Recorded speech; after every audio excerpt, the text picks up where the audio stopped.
Que soy tu amigo. Buenas noches, Armando. Buenas noches a toda la teleaudiencia de Canal 10, a los salvadoreños internacionales que están pendientes de los problemas del país y del desarrollo del país, y a todos en general. Pues hay muchos temas de los cuales podemos hablar. Vamos a hablar de la reforma constitucional, vamos a hablar también de la instalación de la nueva Asamblea Legislativa, vamos a hablar un poco también del rol que deberían de tener estas alcaldías, y quiero de hecho hablar del tema del momento que ha generado muchísima indignación, sobre todo a los salvadoreños. Hemos visto cómo algunos miembros de consejos municipales se han recetado, hay que decirlo, jugosos salarios, y lo hablábamos de hecho antes de entrar en la pausa. Me decía usted que había una especie de acto de corrupción, porque es lo que es al inicio, y que esto obviamente también vale la pena mencionarlo. Y quiero iniciar de hecho hablando sobre lo que dijo el presidente del partido Nuevas Ideas, Xavi Sabla Bukele, quien advirtió de hecho a sus miembros de su partido político que formen un consejo municipal, ya sea como alcaldes o minorías del consejo, serán expulsados si se incrementan los salarios, dietas o gastos de representación. De hecho, quiero leerles el tuit de Xavi Sabla Bukele, donde dice: cualquier alcalde o concejal de Nuevas Ideas que se aumente el salario, dietas o gastos de representación, así sea un centavo más de lo que se tenía en el periodo anterior, será expulsado del partido. Ya en caso sean minorías en el consejo, advirtió el presidente de Nuevas Ideas, deben dejar constancia que votaron en contra y depositar la totalidad de la diferencia de su nuevo salario, dieta o gasto de representación de manera mensual a organizaciones reconocidas, tales como Cruz Roja, Comandos de Salvamento o Camilleros El Salvador. El presidente de Nuevas Ideas dice que en Nuevas Ideas no van a tolerar ninguna práctica en contra del pueblo y para beneficio propio. Eso se acabó. Espero que este mensaje quede fuerte y claro. Su reacción al respecto desde su punto de vista esta noche, René. Mira, hay dos aspectos que hay que ver, ¿no? Bueno, voy a empezar con el tuit o el ex que pone el presidente de Nuevas Ideas, Xavi Sabla, ¿verdad? Porque ahí estamos viendo una diferencia sustancial entre lo que es este partido y los partidos anteriores. Si estos actos, si estas obscenidades que han cometido algunos alcaldes y consejos municipales hubiera sucedido en los tiempos de Arena y el FMLN, te aseguro que no hubiera habido mayor bulla, ni hubieran sido amenazados por la dirigencia de los partidos de ser expulsados. Entonces ese es el primer punto, porque hay que resaltar ese aspecto, que hay una diferencia. Y lo segundo es pues que eso generó una indignación popular. Estamos hablando de que estos alcaldes y consejos municipales iniciaron su gestión con un acto de corrupción. Porque acá en el país se tienen claro, en el Código Penal, se tienen claro cuáles son los delitos de corrupción, pero no se tiene definido lo que es la corrupción. Entonces, si nosotros entendemos la corrupción como el abuso de autoridad de cualquier funcionario y de los derechos que le confiere esa autoridad y que van en contra de las expectativas y las necesidades de la población, estamos frente a un acto de corrupción, porque se hace en beneficio propio. Ahora, esos actos o esas actuaciones, si de alguna forma van en contra de la ley o van en contra de los principios morales, estamos frente a un acto de corrupción. Si el comportamiento o las acciones de un funcionario generan conflicto entre ellos en su actuación y las personas que lo eligieron, estamos frente a actos de corrupción. Entonces, recetarse ese tipo de salarios, si bien no puede ser considerado como un delito, porque se han amparado en eso, ¿no? En que como consejo municipal pueden subirse los salarios, dietas, gastos de representación, etcétera. Sin embargo, es un acto de corrupción cuando lo vemos desde la perspectiva sociológica, porque ha generado un conflicto entre las personas que los eligieron, porque no los eligieron para eso. Claro. Y su actuar como nuevos funcionarios, ¿no? Como los principales líderes de los municipios, de estos municipios que la gente está esperando que ofrezcan frutos muy buenos en el corto plazo, ¿ya? Entonces ellos inician con un acto de corrupción, porque eso es un acto de corrupción, y también es un acto que pone en evidencia qué tipo de alcaldes van a hacer esto. Sí. Si bien es cierto, algunos ya se retractaron, bueno, yo he visto al menos uno que se ha retractado, el punto es que ya cometió ese acto. Y acá estamos frente a lo que se conoce como la disonancia cognitiva, en el sentido de que estas personas realmente tienen un conflicto entre lo que ellas creen que son y lo que realmente son, ¿ya? Entonces, si tú llegas como alcalde y crees en tu mente que sos una persona muy importante y que como sos una persona muy importante, necesitas tener guardaespaldas, gastos de representación para cortarte el pelo, comprar ropa, hacerte cirugía plástica, o te estás poniendo un salario que inclusive es mayor que el del presidente de la República, es porque no tenés noción de quién sos. Y acá hay que decirlo, y hay que decirlo claramente, la inmensa mayoría de la gente que votó en el caso de las elecciones municipales y que le dio el gane a estos alcaldes, en el fondo la gente estaba votando por Nayib Bukele.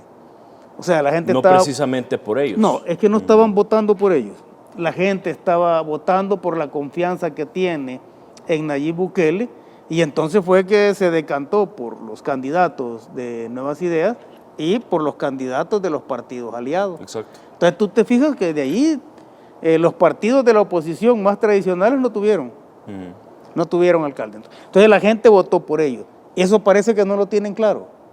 Parece que que rapidito se les llenó de humo la cabeza, ¿verdad?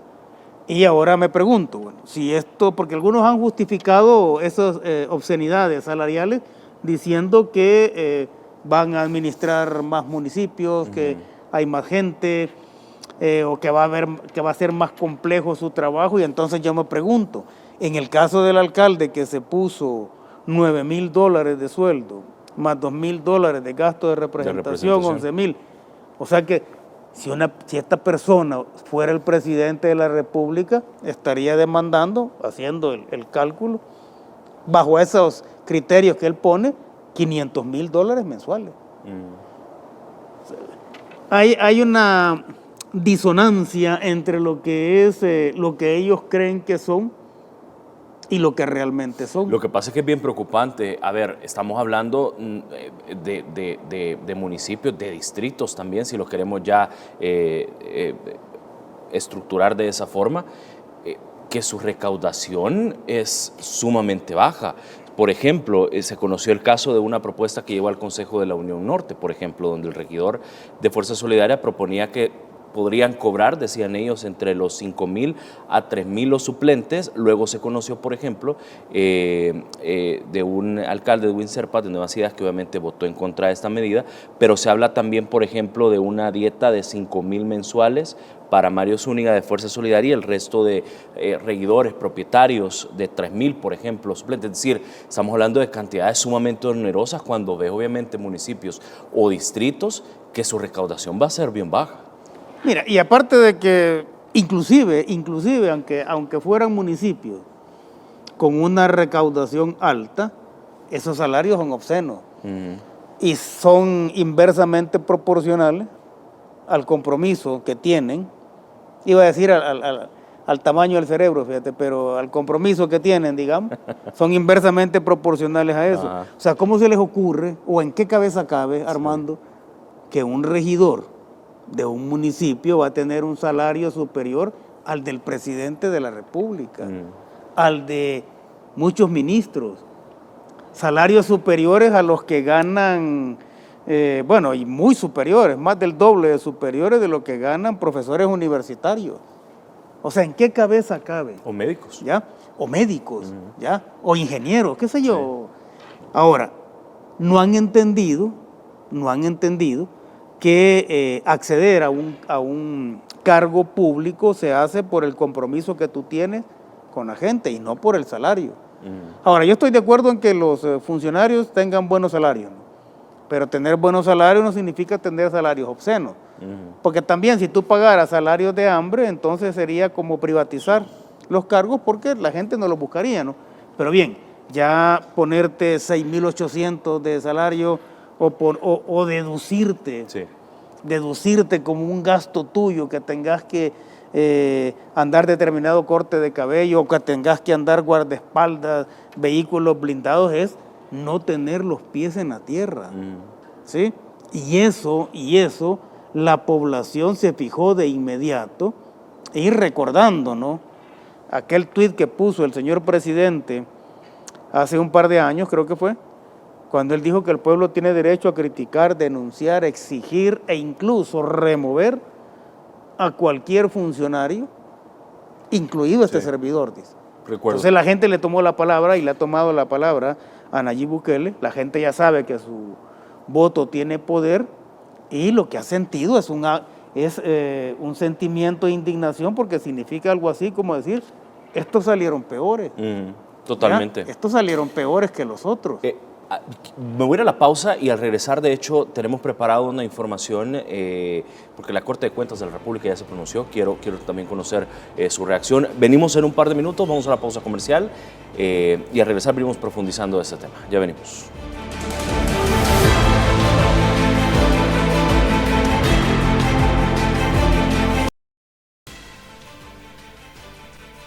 Vemos cómo los políticos aún no han entendido.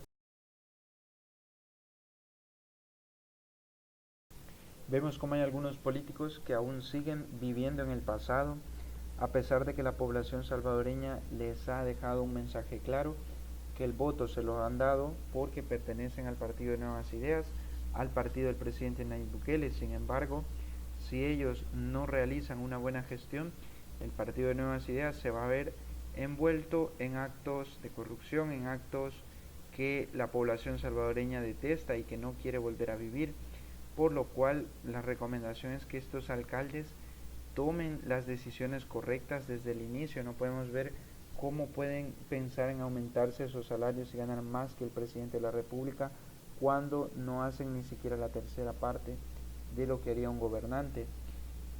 Apóyenos con su me gusta para que de esa manera podamos llegar a más personas.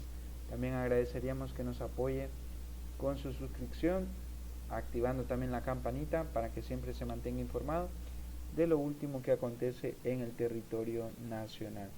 Agradecerles siempre su fiel compañía, desearles que tengan un excelente día y un feliz fin de semana, y también, por supuesto, invitarlos a que nos dejen su opinión en los comentarios, qué piensa al respecto de estos alcaldes que apenas llevan 3 días en el poder y ya vemos cómo están tratando de subirse los salarios, algo extremadamente sorprendente, ya que ya lo habían avisado de que quien intentara realizar cualquiera de estos tipos de actos iba a ser verificado y juzgado. Ahí lo tienen ustedes. Hay personas que creen que lo que les dicen es mentira, sin embargo, el mensaje es claro para todos esos políticos que intenten ganar más que el presidente Nayib Bukele, o con el simple hecho de subirse los salarios, tendrán que enfrentar la justicia salvadoreña. No solo hablamos de personas que estén dentro de la alcaldía, sino también personas que sean servidores públicos. Cualquiera que intente realizar este tipo de actos será, en este caso, se podría decir que va a ser juzgado nada más por la población, porque meterlo preso no lo van a meter preso, ya que tienen el poder para hacerlo. Entonces eso es el temor de la población, que ya ha dado el poder a estos políticos. Vamos a continuar con más información. Minutos. Estamos, de hecho, hoy platicando con René Martínez. Él es sociólogo, escritor y, bueno, analista, amigo de nuestra casa. Y estábamos, de hecho, hablando sobre esta advertencia que ha hecho el presidente de Nuevas Ideas con expulsión a alcaldes y concejales de este partido político, que se aumenten el salario. Ya al respecto también se ha pronunciado por estos casos que hemos estado hablando la Corte de Cuentas de la República, y esto me da paso para que también ustedes vean lo que ha colocado esta importante institución del ente Contralor, obviamente, y vamos a leerlo a continuación. Me confirma producción cuando lo tengan, por favor. Ahí lo tenemos ya. Instamos a los 44 gobiernos municipales a acatar el artículo 207 de la Carta Magna y los artículos 30, 31 y 78 del Código Municipal. Entre otras cosas, dice que en el marco del Plan Masivo de Fiscalización Municipal, los consejos no podrán acordar ningún gasto para lo cual no exista provisión presupuestaria. Asimismo, no podrán autorizar egresos de fondo que no estén consignados expresamente en el presupuesto. Dice la Corte de Cuentas que a los 44 alcaldes electos por los salvadoreños tienen la responsabilidad de administrar los fondos públicos de manera diligente, garantizando un gobierno local transparente, eficiente, comprometido con el bienestar de la población que se deben y representan. Recuerda también que la Ley Especial para la Reestructuración Municipal tiene como objetivo la reducción del gasto para que estos sean reorientados en proyectos de infraestructura y sociales, permitiendo una atención más pronta y eficaz a los ciudadanos. En resumen, esto es lo que ha dicho la Corte de Cuentas de la República, el ente contralor de las finanzas públicas del Estado. Su punto de vista, René, ¿cómo leemos este pronunciamiento? Bien, acá la Corte de Cuentas ya está asentando el precedente. Esa indignación que la población ha sentido ha sido tan multitudinaria que ya están tomando cartas en el asunto las instituciones que deben hacerlo, ¿no?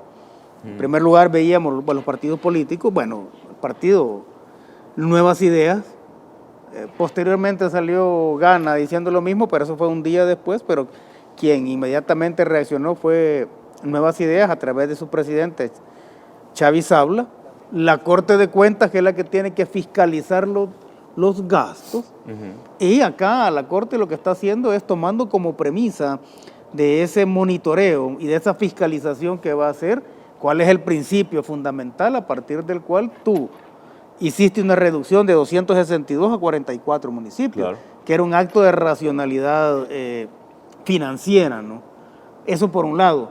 Por el otro, cuando uno analiza, cuando yo como sociólogo analizo esta acción, este primer acto de corrupción que cometen los alcaldes al nomás sentarse en la silla, ¿verdad? Eso me indica a mí que, aunque salgan disculpándose en este momento, eso lo que me indica es que van a tratar de buscar los mecanismos subterráneos para tratar de compensar eso que casi que a la fuerza lo están devolviendo, ¿no? Entonces la Corte de Cuentas tiene que estar pendiente de ese accionar, porque ese acto de subirse los salarios de forma obscena constituye un crimen contra el poder electoral.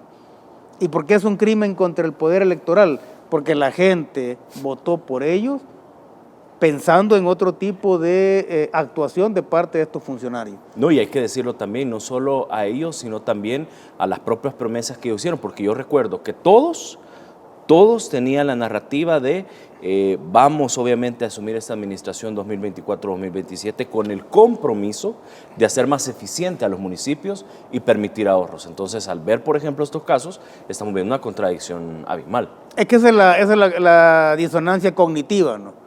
O sea, ellos están pensando una cosa, pero su accionar dice otra. Entonces, eso de subirse el salario el primer día o en la primera sesión del Consejo Municipal es algo deliberado, ¿va? Con dolo, o sea, ya lo tenían pensado. Entonces, la disonancia cognitiva, ¿cómo se resuelve? En el caso de políticos como estos, ¿verdad? Que estamos viendo que tienen un problema de personalidad social, que yo le llamo un problema personalidad social espejo, porque se ven totalmente lo contrario de lo que son. En el espejo uno se mira al revés. Entonces, ellos se ven como los pequeños presidentes quizás del país, ¿eh? O se ven como los pequeños emperadores de su municipio, o se ven con un liderazgo que definitivamente no tienen. Entonces, esa disonancia cognitiva la resuelven tomando una decisión. ¿Y cuál fue la decisión? Pagarse los salarios, porque ellos creen que lo merecen. Ellos creen que lo merecen, ¿no? Ese es precisamente el principio de los actos de corrupción, ¿no? Ese es el caballo de Troya que partidos como Arena y el FMLN han dejado diseminados por todas las instancias del Estado, y eso es lo que está combatiendo el presidente Nayib Bukele. Ahora bien, ¿cómo deberían o cuál sería el trabajo o el rol ideal que deberían de tener los 44 alcaldes a partir, obviamente, de todos estos sucesos que hemos visto? Mira, aquí está claro, ¿no? Deben tener un salario que sea decente, pero ellos no están ahí por el salario, ¿ya? Porque si están ahí por salario o por ingreso, entonces Empezaron mejor que... No, y que busquen trabajo en otro lado, Claro. ¿verdad? O sea, tampoco se van a poner, o estamos pensando en que se pongan salarios de hambre, o sea, un salario competitivo. Pero ser funcionario público es una cuestión de vocación. O sea, el presidente Nayib Bukele no buscó la presidencia por los salarios, obviamente. Entonces, el compromiso de ellos es un compromiso de carácter social, por eso son funcionarios, por eso están en la cosa pública. Si quieren hacer dinero, qué sé yo, que se pongan a vender chorizos, ¿no?, en la calle, o que se pongan a hacerlo. Que pero, no decimos que está mal esa tarea, pues. No, pero, no está mal esa tarea, pero ahí es una cuestión de que vos vas ganando lo que vas haciendo, ¿no? Claro. Pero, ¿qué es lo que pasa cuando tú te pones un salario de ese tamaño? Le estás metiendo la mano en los bolsillos al pueblo, ¿ya? Porque el pueblo paga sus impuestos en los municipios para ver que llegue hasta sus comunidades el desarrollo. Correcto. ¿Sí? Que llegue el bienestar, que su municipio se convierta, y aquí estoy ya hablando de los retos que ellos tienen, que su municipio se convierta en un polo de atracción, no solo de su gente, ¿sí?, sino que de un polo de atracción que permita equilibrar los flujos migratorios en el país, ¿no? O sea, el reto de estos alcaldes es fomentar el desarrollo territorial, y para hacerlo lo que tienen que idear como primer acto es un diagnóstico de cuáles son los recursos que tienen en el territorio, y ahí es donde tú vas a ver cuáles son los recursos, e incluso cuál es digamos, el nivel de recaudación que tienen, y cuáles son los recursos que debe llevar al territorio. ¿Para qué? Para generar desarrollo territorial y para convertir cada uno de estos municipios en un poder económico y cultural. Yo quiero, de hecho, acordarle a los salvadoreños, si me lo permite, René, las premisas de las cuales se basaron para precisamente hacer esta estructuración municipal. Alcaldes más eficientes en su gestión, estamos hablando de una atención directa a las necesidades de la gente, menos burocracia, seguimiento municipal de proyectos locales, se hablaba también de la atención pronta y eficaz, obras sociales que mejoren la calidad de vida de los salvadoreños, fortalecer el tema de la transparencia y combatir actos de corrupción. Subrayado lo último. Subrayado lo último porque es el primer acto que hacen, y me imagino que ahorita están pensando en cómo disfrazar los actos posteriores, ¿no? Hay que tener claro una cosa, ¿no? Y digo que están pensando cómo hacer los actos de corrupción, cómo llevarse al bolsillo, eso que algunos ya dijeron que se lo van a reducir, porque hay que estar claros de que ni el dinero ni el poder corrompen, sino que el dinero y el poder revela quiénes son las personas. Y eso quedó en evidencia el primer día que ellos tomaron posesión de su cargo, ¿no? Ahora, la gente está pensando en que tener municipios más grandes les va a permitir a ellos que llegue el siglo XXI a los cantones, a los caserillos. Claro. ¿Ya? Les va a permitir a ellos como habitantes sentirse orgullosos de su municipio, y eso va a consolidar lo que no existe en este momento, que es la identidad municipal. Una identidad municipal que tiene que ver con una identidad nacional que nosotros como salvadoreños estamos reconstruyendo, ¿verdad? Porque si tú ves la forma en cómo el salvadoreño hoy se identifica ante propios y extraños, es muy distinta a la que teníamos hace 5 años. Totalmente. ¿Por qué? Porque estamos reinventando el país, porque estamos convirtiéndolo en el país más seguro después de haber sido el país más peligroso del mundo, porque confiamos en un sistema político que ha sido remozado totalmente y está siendo reinventado totalmente por el liderazgo del presidente Nayib Bukele. Entonces, si bien el liderazgo del presidente es lo que está construyendo esta identidad nacional, los alcaldes deben construir una identidad municipal. Entonces deberían estar pensando en cuáles proyectos son los que van a impulsar, en cómo llevarle el desarrollo a las personas que han vivido marginadas durante 2 siglos, pues, prácticamente, ¿no? Eso es lo que deberían estar haciendo. y no pensando en esos salarios que digo, son salarios obscenos. Y muchos de ellos han puesto como excusa que hoy tienen que administrar varios municipios, que el municipio nuevo es más grande, etcétera. Y entonces uno dice, bueno, y si eso es así, ¿cuánto tendría que cobrar entonces el presidente de la República si él gobierna sobre 44 municipios y gobierna a casi más de 6.5 millones de personas? Entonces es ahí donde uno cae en la cuenta de que estos tipos realmente no tienen ni la más mínima idea de lo que son. Claro. ¿Ya? No han reconocido todavía, no han reconocido que ellos están en esos cargos por el liderazgo del presidente Nayib Bukele. Y no Que ellos están claro, en ese cargo para garantizar la gobernabilidad desde el territorio. Ese es su papel, esa es su función. Claro. Muy de acuerdo con su opinión. Vamos a irnos a la pausa y al regresar vamos a cambiar un poquito el tema. Quiero hablar de hecho de la instalación de esta Asamblea Legislativa.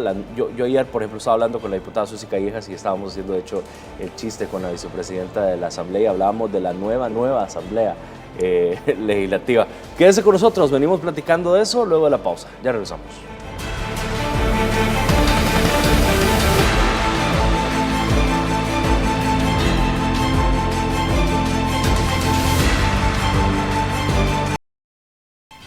Vemos cómo la realidad que vive el país ahora es algo totalmente distinto, la realidad es otra. Vemos cómo los avances ya no solo son en materia de seguridad, sino también en materia política, donde siempre se va a tratar de evitar a estos políticos corruptos que tratan siempre de estar en política y de no beneficiar a la población salvadoreña. Todo eso se va a acabar porque los alcaldes están en una función social. ¿Qué significa esto? Que no están para llenarse los bolsillos, sino que están para que resuelvan los problemas de las comunidades que durante años han sido abandonadas por los políticos de antes.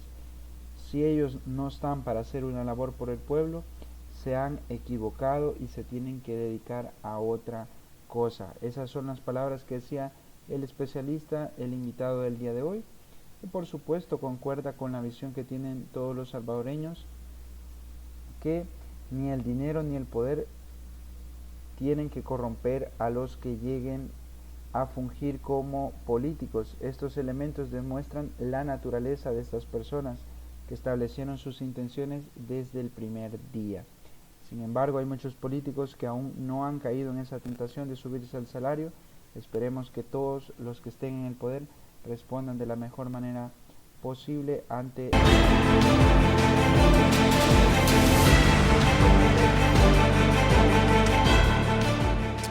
Gracias por estar con nosotros. A nuestros amigos de Radio El Salvador que nos están escuchando, les mandamos un fuerte abrazo.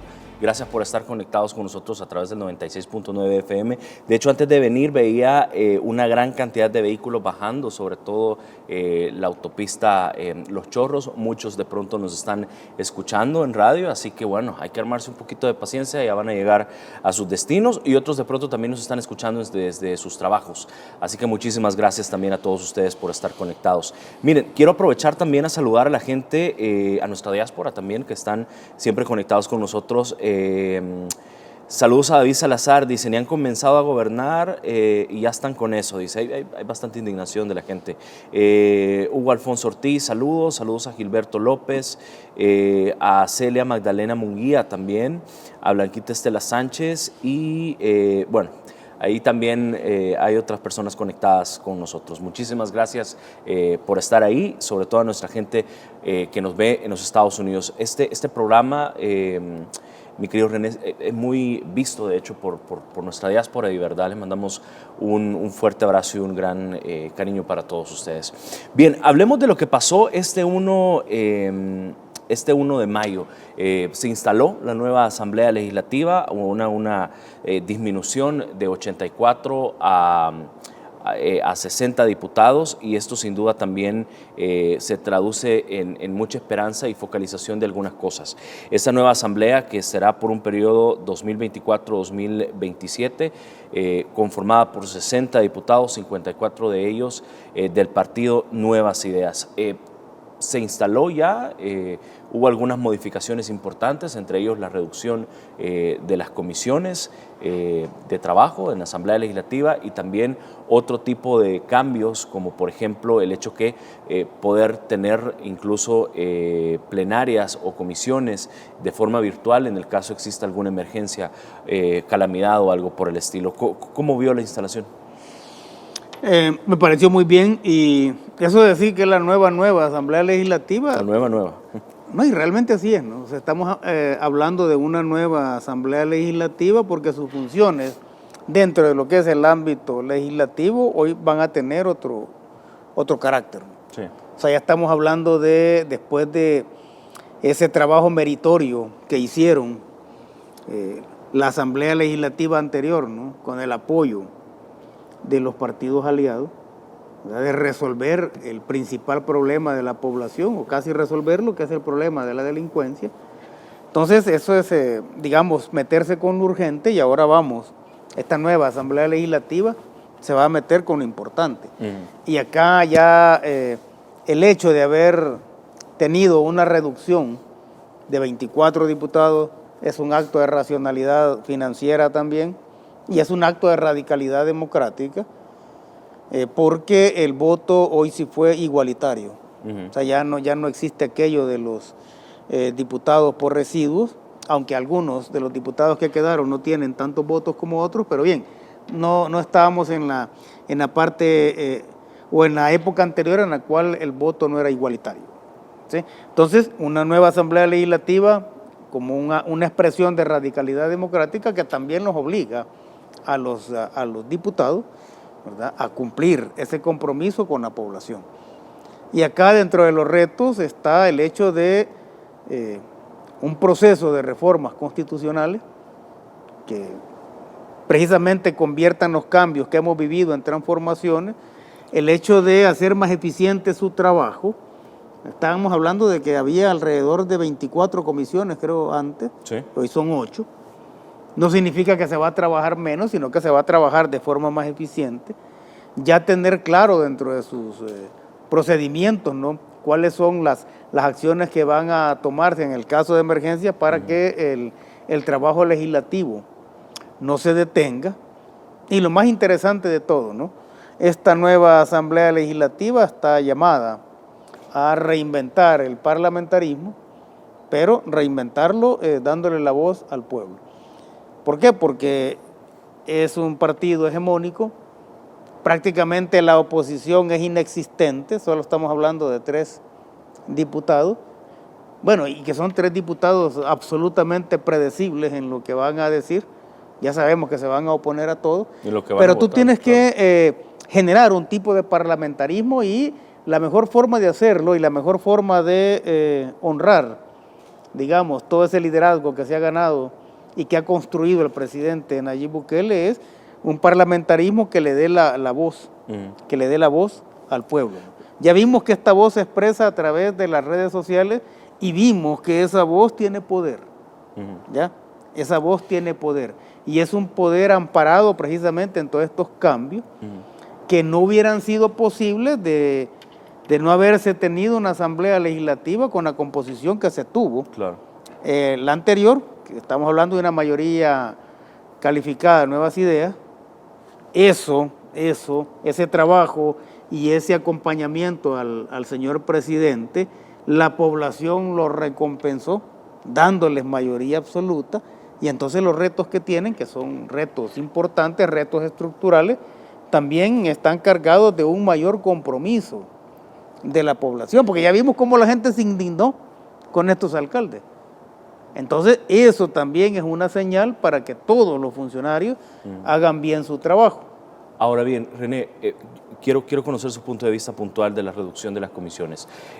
Ayer, de hecho, hablábamos con una de las vicepresidentas, bueno, con Sueci Callejas, la diputada, y nos explicaba, de hecho, el por qué se había reducido el número de comisiones. Primero, porque obviamente habían temas bien aislados y que es bien importante poder integrarlos para darle mayor celeridad, digamos, a todos los procesos y las solicitudes que de pronto tenga el Ejecutivo, dado que obviamente sabemos la visión que tiene el presidente en todas las iniciativas.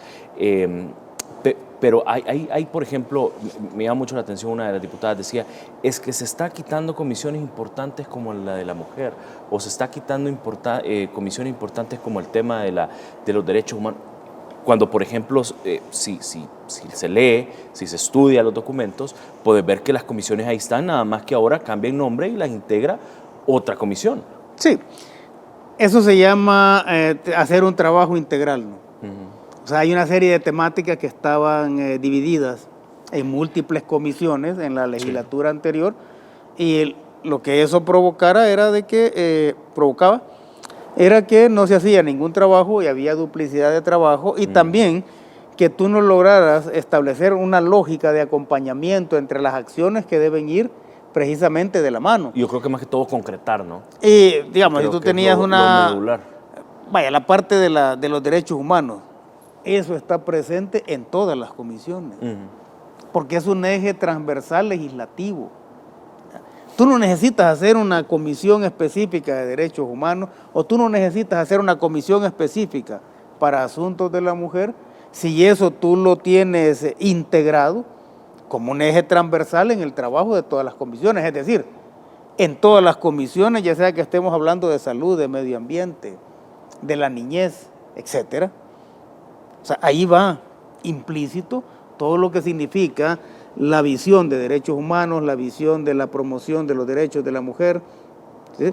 Es más, el cuidado al medio ambiente integrado en las temáticas que deben estar juntas. Entonces lo que tú estás viendo es una racionalidad en el esfuerzo. Entonces, reducir, lo que se tiene que demostrar es esto, ¿no?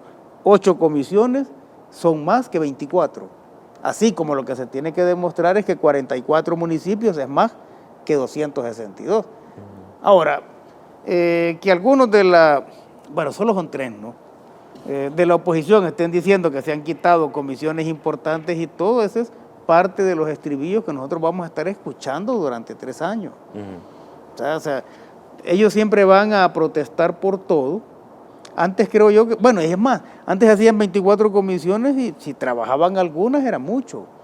O si ellos llegaban a hacer su trabajo de forma eficiente era otro. Es cierto, porque habían comisiones antes, de hecho antes de la asamblea anterior, estamos hablando de 2 periodos atrás, las comisiones no se reunían. Porque solo estaban, era una forma solas. Era una forma de justificar el cargo. Muchos de ellos solo llegaban a sentarse. No había ningún tipo de parlamentarismo. A veces lo que veíamos en la Asamblea Legislativa y que nos querían vender como parlamentarismo eran las cachetadas de payaso que se daban entre Arena y el FMLN. Sí. Pero fuera de eso lo que tenían es una dispersión total del trabajo, y eso era comprensible porque no tenían una visión, ningún plan de desarrollo legislativo. Entonces, cuando tú no tienes claro algo, entonces tú lo divides en múltiples pedazos, y el problema es cómo los juntas después. Y muestra un botón. Yo recuerdo, por ejemplo, la Comisión de Familia que la lideraba, si queremos hablar del liderazgo, de Rodolfo Parker. Esta fue la legislatura que terminó en 2021. La Comisión de Familia, yo recuerdo que se reunieron en 5 ocasiones, en 3 años. Fíjate. O sea, para muestra un botón de muchas que podemos estar hablando. Y noche, sin tomar en cuenta de que estos tipos tenían más de 10 asesores cada uno. Bueno, Rodolfo Parker tenía 30. 30 asesores, entonces si 30 asesores, bien se los distribuís uno por cada comisión, te alcanzan más los asesores de los otros. Entonces tenía 24 comisiones que fueron otra forma Porque hay que ver siempre, digamos, todo lo que es la matriz o la red de corrupción que ellos habían institucionalizado al interior de la Asamblea Legislativa. Si tú tenías más comisiones de trabajo, formalmente, tú tenías más excusas para pedir asesores para cada una de ellas y tenías más excusas también para derogar una serie de gastos en comisiones intrascendentes o en comisiones en las cuales, por decirte algo, unos caminaban para el norte y la otra comisión, que debía formar parte siempre de la lógica del mismo trabajo, caminaba para el sur. Y otros no caminaban. Y otros, bueno, otros llegaban a dormirse, pues, ¿ya? Entonces, era parte de toda esa institucionalidad de corrupción, el tener tanta comisión, porque eso te permitía tener más asesores, tener más discreción a la hora de buscar fondos. Y hay que recordarnos también, ya que mencionábamos lo de los asesores, que algunos de estos diputados, no voy a mencionar nombre porque el apellido es medio raro, Parker creo, algo así, que no solo tenías esos 30 asesores, sino que a cada uno de ellos le cobrabas una renta. Entonces, aparte de los ingresos que este tipo tenía, cada uno de los asesores que él había contratado le daba parte de su salario cada mes, ¿no? Entonces, todo formaba parte de esa red de corrupción. Entonces, hoy que digas, imagínate esa reducción de 24 a 8, es una reducción importante y estoy seguro que el trabajo se va a ver más y va a haber un mejor trabajo que el anterior. La oposición, en lugar de estar con ese tipo de cantaletas, lo que debería hacer es ponerse a trabajar. Porque yo al menos no conozco ningún aporte sustancial que haya surgido de los diputados de la oposición en la legislación anterior, ninguno.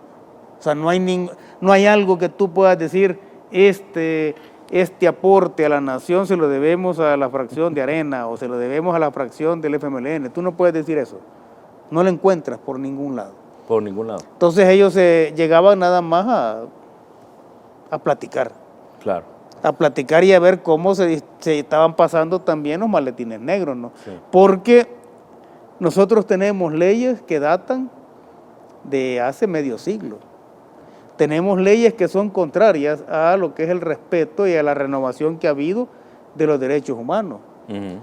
Tuvimos durante todo ese periodo una legislación que no hizo nada en contra de todas las rupturas constitucionales que se dieron en el país, porque la delincuencia fue una ruptura del orden constitucional, las privatizaciones fueron una ruptura del orden constitucional, las sendos actos de corrupción que se dieron fueron otra ruptura del orden constitucional. Y sin pasar por la Constitución. Y en ningún momento la Asamblea Legislativa levantó la mano para resolver ese problema y ellos están legislando. Claro. De hecho, me quiero ir a la pausa, la última, para poder hablar de este tema, la reforma a la Constitución, que por supuesto va a permitir modernizar, por supuesto, aún más el Estado. El pasado lunes, de hecho, vimos cómo finalizó la legislatura pasada con una última acción que es aprobar esta reforma al inciso segundo del artículo 248 de la Constitución de la República. Quédese con nosotros, venimos hablando de eso. René, ya regresamos.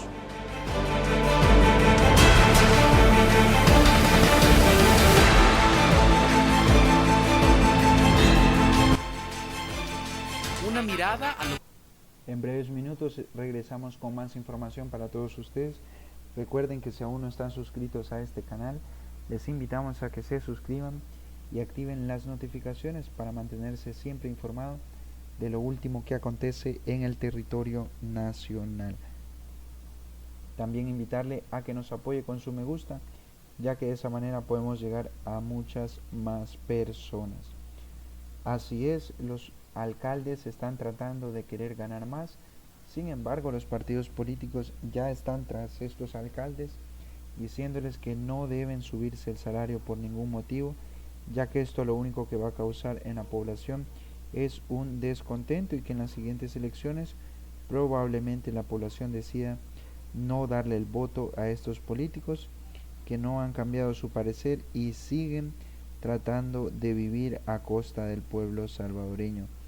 Algo que ya no quieren los salvadoreños, algo que ya se había dicho claramente que se iba a evitar, y esperemos esto ya no continúe. Vamos a continuar con más información.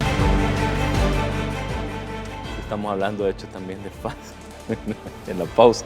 Pero bueno, esos son menesteres y temas que vamos a hablar después del programa, sin duda. Bien, estamos de hecho platicando esta noche con René. René es sociólogo, es escritor, René Martínez, y bueno, ya lo decimos siempre acá esta noche y todas las noches, es nuestro amigo de la casa. Hablemos de la reforma a la Constitución, que de hecho fue aprobada en la legislatura anterior. Su punto de vista al respecto, cómo lo ve. Hay muchos con los que he podido conversar que hablan y dicen esta es la punta del iceberg, es la puerta, es la llave, es la ventana para comenzar a cambiar una constitución que está obsoleta, está vieja, no responde a las necesidades de los salvadoreños actualmente, ni a las necesidades que de pronto el mundo tiene actualmente. Sí. ¿Cómo lo ve usted? A ver, déme su punto de vista. Eso era algo que se tendría que haber hecho hace muchos años.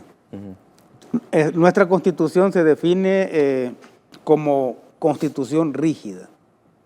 Es decir, yo la defino como constitución muerta, porque prácticamente te impide cambiar y te impide acompañar toda la lógica de movimiento de la realidad. Entonces teníamos una constitución rígida, había candados, o hay candados todavía, ¿no? Que son los llamados artículos pétreos o cláusulas pétreas, que esos candados no tienen llave. Ahora bien, pero esos no se han modificado. Bueno, pero yo los modificaría, porque esos candados precisamente los pusieron, pero no pusieron la llave. Porque esos candados no eran para que nadie cambiara la Constitución, sino que eran para que el pueblo no cambiara la Constitución. Nosotros hemos tenido 13 constituciones, y yo lo que podría decir, revisándolas, bueno, no las he revisado exhaustivamente, ¿no? Pero cuando se revisan esas 13 constituciones, podemos decir que hemos tenido una constitución repetida 13 veces. Porque los aspectos fundamentales no han sido cambiados. Porque ninguna constitución de las que se ha tenido ha sido capaz de sacar a la población salvadoreña de la pobreza, ni de la violencia, ni de la corrupción, que prácticamente nace con el Estado. Entonces hemos tenido esas 13 constituciones, sin contar las 3 federales, que al final es una sola. Los artículos pétreos, se ponen artículos pétreos desde la primera constitución de 1824, pero esos eran candados sin llaves. Candados sin llaves. Y los que hoy se llaman constitucionalistas se rasgan las vestiduras diciendo que estás violando una constitución, es decir, que estás violando un papel, pero no decían nada del orden constitucional que había sido violado en beneficio de los grupos oligárquicos, y una constitución que precisamente siempre tenía al pueblo sometido en las condiciones más precarias. Esa constitución es lo que tenemos. Entonces, la nueva Asamblea Legislativa lo que ha hecho es modernizar o hacer flexible esa constitución, porque se puede reformar y ratificar en una misma legislatura. Y eso es hacer ágil los cambios constitucionales, ¿verdad? Hay otros países que tienen también la misma dinámica. No es una cuestión que se la hayan inventado acá o que la hayan hecho expresamente para El Salvador, sino que forma parte de esa flexibilidad de la modificación de los textos constitucionales, y eso te permite entrar en esa materia al siglo XXI. Claro. ¿Ya? Al siglo XXI. Ahora, esa modificación o esa flexibilidad que se le está dando, está abierta para todos los partidos políticos. O sea, nada más tenés que tener las 3/4 partes de los diputados para poder reformar y ratificar. Y en el caso de los artículos pétreos, te decía, porque es lo que más ha generado bulla en los constitucionalistas reaccionarios, que a saber dónde estaban, ¿no?, cuando se estaba violando el orden constitucional. Ahora bien, y si hablamos que son constitucionalistas, algunos. Y el problema es que son constitucionalistas, pero de un papel muerto y son absolutamente ignorantes de lo que es el proceso de desarrollo social y político, que ese no se detiene por más artículos pétreos que tú le pongas. O sea, la lógica de movimiento de la realidad no se detiene. Entonces, esos artículos, como te digo, eran nada más para atarle las manos a la población.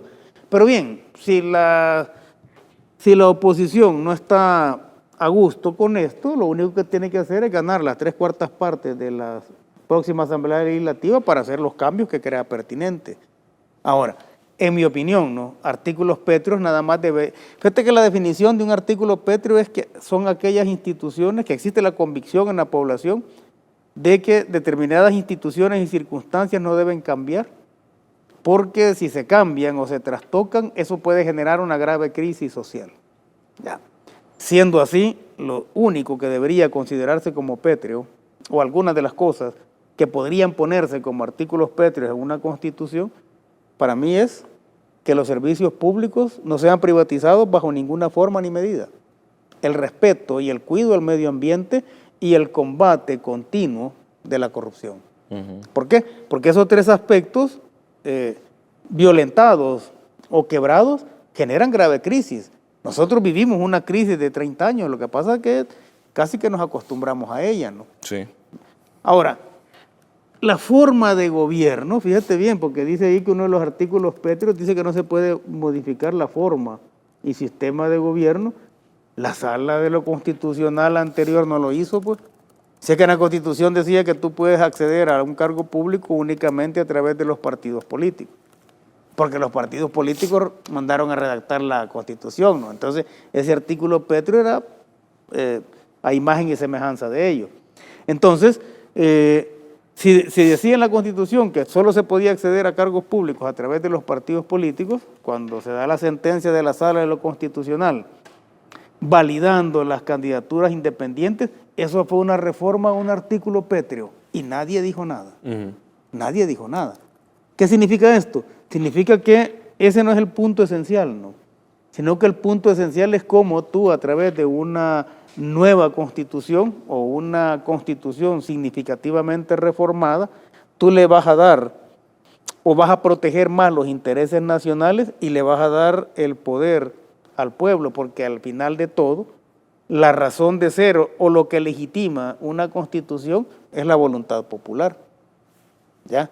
Entonces, mecanismos tales como el plebiscito, el referéndum, la revocatoria de mandato, que hoy nos serviría muchísimo para revocarle el mandato a algunos alcaldes que ya dieron mala seña, eso jamás había sido contemplado en las constituciones anteriores. ¿Por qué?